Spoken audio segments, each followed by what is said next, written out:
what's it like as a woman who mostly in the church, we tell men's stories in Scripture a lot.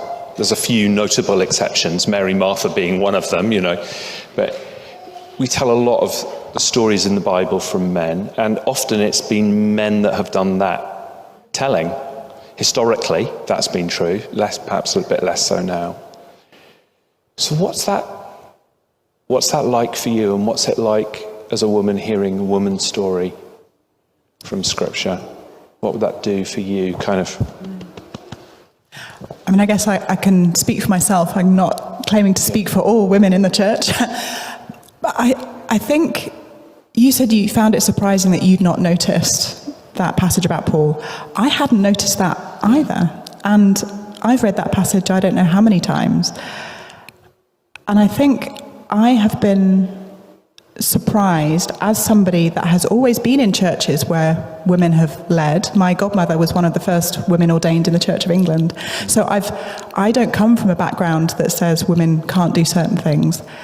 And yet, I think just because I haven't noticed the prominence of male stories doesn't mean it hasn't shaped and affected me. And I think it's only probably in the last 4 or 5 years as I've begun to question, gosh, why do I feel hesitant to step into certain things? Or why do I feel hesitant to preach on a woman's story? Why do I second guess that in a way that I wouldn't second guess speaking about Peter or James or somebody else, one of the men in the story? And there's this little voice in the back of my head that says, well, because you saved that for the women's conference. Yes. Because ultimately,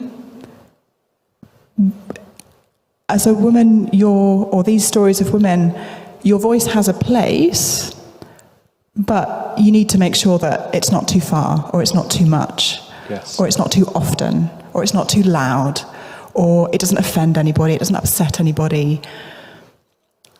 I think, just thinking about that Mary and Martha story, you've got women in that story, or certainly Martha is doing women's things. Yes. So maybe that makes it an easier story.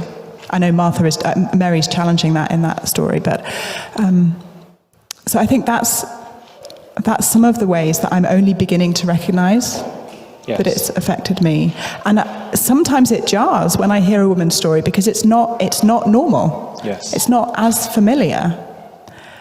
And sometimes it is so healing and freeing because, gosh, God has got a place for women. Yes. And I know that. Of course I know that. I've taught that.